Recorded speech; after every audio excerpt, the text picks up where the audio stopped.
Rotowire has the perfect draft for those picking number 4 in 2025 12-team fantasy football snake draft. With the 4 overall pick, we're going to go with a wide receiver here. CeeDee Lamb should be another year of being a target hog for Dak Prescott in Dallas.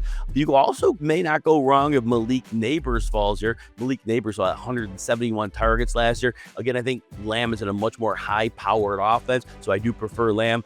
Both have a good chance of falling here. Hey, if somehow Justin Jefferson falls, certainly put him ahead of these two receivers for the insane floor that he has. We'll come back in picks 21 and 28, which are rounds 2 and 3. We're going to go running back and wide receiver here. Running back Josh Jacobs has an insanely good floor. We saw 19.3 rush attempts in the second half of the season last year, routinely putting up 20 PPR points in many games. He would be the preferable pick.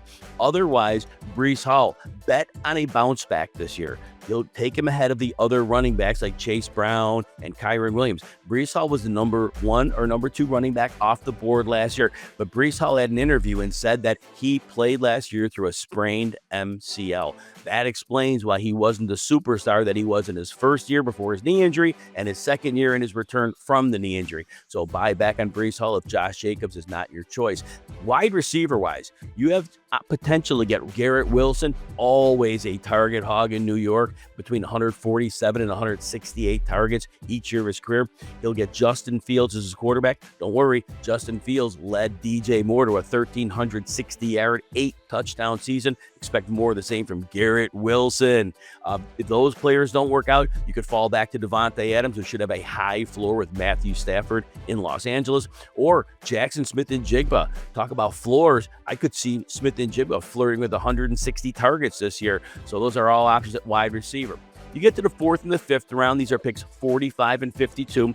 We're going to stabilize the running back and receiver position. At this point, we have 1 running back and 2 receivers. We're going to get to 2 running backs and 3 receivers. We're going to take a receiver. Though DK Metcalf sometimes falls to pick 45. So keep an eye for that. But really, in the Pittsburgh offense, he's the only clear receiver. Aaron Rodgers is going to have to get the ball to somebody, and DK Metcalf should get around 120 targets, which is an alpha volume level. But in this offense, we'll see a lot of stacked boxes. You can get a lot of yardage. Devontae Smith is another option of the Philadelphia Eagles. Smith missed a few games last year, so his season numbers did not look good, but on a per-game basis, even though he wasn't getting a ton of targets, he was very effective. George Pickens is another option if you want to buy into that Dallas offense. I don't think they're going to be able to run the ball. I think their defense is going to struggle. I think Dak Prescott is going to find a way to get all of his receivers big production. So even if you took CeeDee Lamb early, a possibility here is George Pickens at running back. So the top ADP picks would be Kenneth Walker. He's always underperformed ADP, but if you believe in him, he's worth going after. Alvin Kamara has been the volume king, even though his underlying metrics have declined in each of the last couple of years, but the volume cannot be questioned. My favorite pick here, though, is James Conner. It would be considered a bit of a reacher. You won't get him in the next time you're on the clock. James Conner has been nothing but productive the last 2 years in Arizona, and 3 of his 4 years there. He's been an amazing fantasy contributor. He misses 1 to 3 games per season. Look, you can live with that. Most running backs miss a little time. That's not a problem. James Conner will likely be a borderline running back 1 if you're willing to take that chance. If you're enjoying this breakdown, take a second to hit like and subscribe. It helps us keep the fantasy advice coming. If you want even more Rotowire's tools, rankings, and insights, I've got a 15% discount just for our YouTube viewers. Head to rotowire.com, choose your subscription, and use the code YouTube15 at checkout. All right, we're in round 6 and 7 right now. Right now we have 2 running backs and 3 receivers, so we are going to continue to pound those positions. I know you need a quarterback. I know you need a tight end. We will get you set there soon. But in 6 and 7, we're going to go again, running back and receiver. Now, if you're looking at a running back here, David Montgomery has been money during his time in Detroit. Definitely a valuable pick here, but remember, there's that timeshare with Jahmyr Gibbs, and maybe, just maybe, Montgomery lose a little bit of the work he had last year, but I still like him here. If you really want the volume, though, DeAndre Swift should be locked in for that. 253 carries last year, heavily used as a receiver. Definitely volume is king in fantasy football for DeAndre Swift. At wide receiver, a few options here. If you're buying into Deebo Samuel, even though he's averaged 929 yards over the last 3 seasons, you could get him at this price, hoping that his new move to Washington results in higher production. But if you want that great floor play, in my mind, it's Jacoby Myers. Jacoby Myers is going to continue to see a lot of targets. I know they drafted Jack Besh. I know 4th round, Dante Thornton. Not really worried here. Jacoby Myers is going to see massive volume. If Ricky Pearsall's your guy over in San Francisco, down the stretch at the end of that season, Pearsall had a couple of big games. He could be on the verge of a breakout. Brandon Ayuk may miss some time to start the season. Or player I really like that's going to have a floor and maybe breakout potential, Josh Downs. Quarterback situation in Indianapolis is terrible, but it's been terrible for 2 years, and Josh Downs continues to produce. Last year, 800 yards, and yet he missed games. So there is some upside potential with Josh Downs. In the 8th and 9th round, you're going to get your quarterback. And Baker Mayfield sometimes falls here. And with the supporting cast and the offensive line he has in Tampa Bay, very solid pick. But don't worry if he doesn't fall here. If you want the big rushing upside, Justin Fields, 1,143 rushing yards in 2022. Missed some games in 2023, but was on an 800-yard pace there. So definitely the rushing floor should be really realized and ceiling in New York.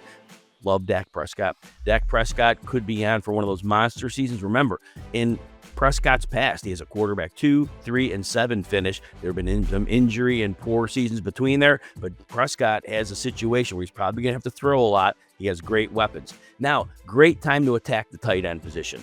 Now, if you want to make sure you just get high-level targets in a PPR floor, Travis Kelce does fall here. The explosion's gone. He's not going to probably see the same level of targets he has in the past, but he would be a stable play. Mark Andrews I like here. Mark Andrews isn't going to get the same target volume, but the big plays, the touchdowns, those are going to be there. Now, if you don't want to go with the tight end here, you can wait a little longer, and if you do that, you can flex here. So at flex, Jordan Mason going to be in a backfield. Aaron Jones behind a revamped offensive line in Minnesota is a great call. Jaylen Warren of Pittsburgh, he'll be heavily involved as a receiver in the Arthur Smith offense.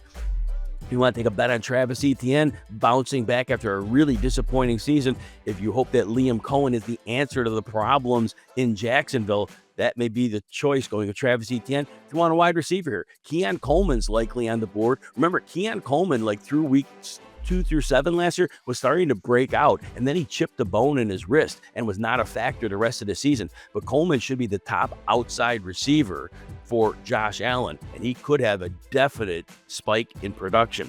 All right, we get to our 10th and 11th round picks, 117 and 124. If you didn't take your tight end earlier, you probably need to address it now. David Njoku might be on the board, and if Joe Flacco is the starter, remember, in the last 5 games of 2023, when Flacco and Njoku played together, Njoku was the tight end 1. Or Jake Ferguson. You might get in that Dallas passing game. Remember, Ferguson was disappointing last year, but Dak Prescott missed more than half the season. Ferguson missed 3 games in an injury. Ferguson was having a huge breakout season in 2023. He is going to have room and be very productive.